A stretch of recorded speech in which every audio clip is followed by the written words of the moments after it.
Bien-aimés dans le Seigneur, Shalom.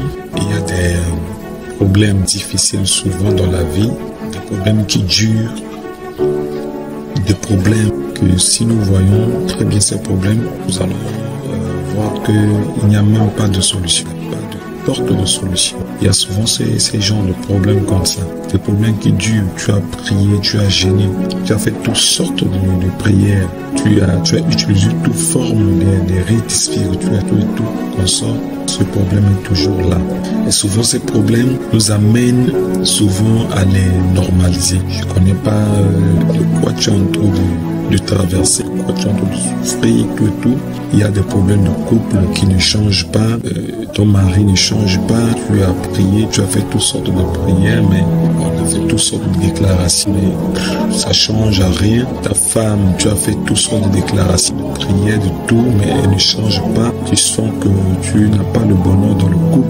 La maladie, là, tu as fait toutes sortes de prières, pratiques spirituelles. Cette maladie est toujours là. Ça ne quitte pas. Vraiment, ça aggrave encore de jour en jour. Le problème de travail, tu as le diplôme, tu as tout. Tu fais toutes sortes de prières. Ça ne change pas. Tu as déposé plusieurs dossiers, des centaines de dossiers. On ne t'a jamais appelé. Tu as amené parfois tes dossiers chez les hommes de Dieu pour la prière. Tu fais tout. Parfois, tu donnes les offrandes avant d'aller déposer le dossier et tout. Mais ça ne marche pas. On ne t'a jamais appelé. Ton problème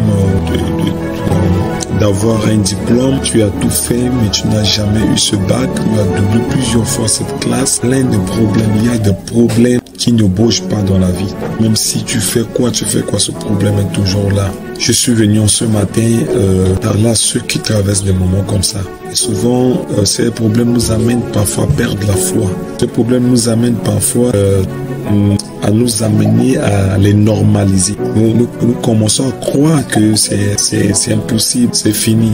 Nous commençons à croire que c'est normal. Dieu m'a créé pour subir ça. Il y a des gens qui ont déjà commencé à déclarer même que c'est Dieu qui a permis. C'est Dieu qui a permis. Oui, Dieu permet, je sais.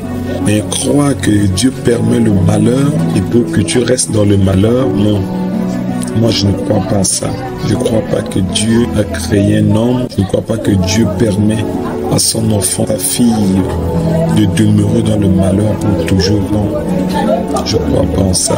C'est la Bible est claire dans Jérémie 29:11. Mes projets pour vous ne sont pas des projets de malheur. Mes projets pour vous ne sont pas des projets de malheur. Si Dieu a déclaré dans sa parole que ces projets pour nous, ses enfants, ne sont pas des projets de malheur, alors Dieu permet le malheur de la vie des chrétiens, enfants de Dieu, ou qui demeurent dans le malheur jusqu'à la mort. Je crois. Qu'est-ce que le Seigneur m'a mis à cœur pour dire à ceux qui ont déjà normalisé leur problème à cause de la durée du problème, pour ceux qui ont déjà normalisé leur maladie à cause de la durée de cette maladie, pour ceux qui ont déjà normalisé leur problème de couple à cause de la durée, je suis venu te dire, ne perds jamais l'espoir, ne perds jamais l'espoir, ne dis jamais, ne normalise jamais ce qui est malheur, ne normalise jamais le malheur dans ta vie, et que ce soit la durée de ces malheurs, ne les normalise pas, bien-aimé.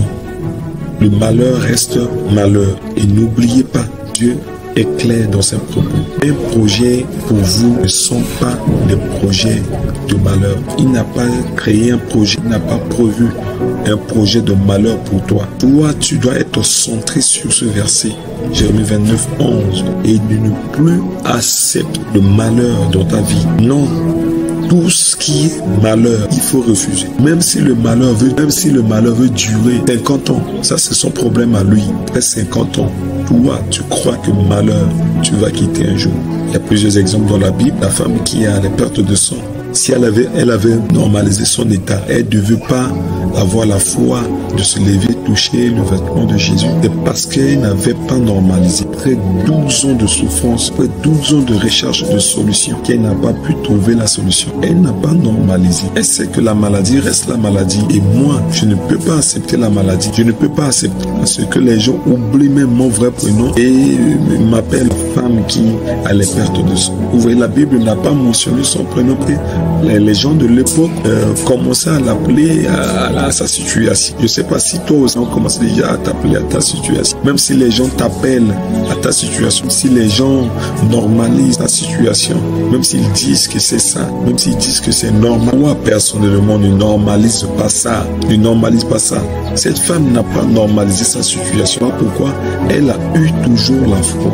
Sinon, si elle avait normalisé la situation, elle ne devait pas oser dire encore après 12 ans que si je touche seulement le bord de son vêtement, je serai guéri. C'est parce qu'elle n'a pas normalisé, parce qu'elle n'était pas fatiguée de continuer à rechercher la solution. Elle continue toujours à rechercher la solution. Bien aimé, continue à rechercher la solution envers ton Dieu. N'accepte pas ça. Ne change pas ton sujet de prière par rapport à ça. N'arrêtez pas de prier par rapport à ça. Même si ça dure 20 ans, tant que ce problème reste dans ta vie, insiste dans la prière. Il y aura un jour, la Bible déclare dans Ecclésiaste 3, chaque chose en son temps. Il y a un temps de commencement et il y a toujours une fin à toute chose. Il y a toujours une fin à toute chose. S'il y a une fin à toute chose, je te déclare au nom de Jésus, il y aura une fin à ce problème, que ce soit sa durée. Je te déclare au nom de Jésus, ne perds pas l'espoir. Il y aura un jour, il y a un jour fixé, il y a un temps fixé pour la fin de ce problème. N'acceptez pas, n'arrêtez pas de continuer à chercher la solution parce que la fin est proche. Voilà pourquoi ça devient chaud. Souvent, il y a des gens, il y a des personnes que le Seigneur m'a montré que certaines catégories de personnes que souvent quand ils sont prêts à la fin de leur problème, tellement que ça devient très chaud, ils abandonnent, ils sont découragés, ils abandonnent le Seigneur, ils abandonnent la prière, ils abandonnent le jeûne. Et c'est à ce moment que le problème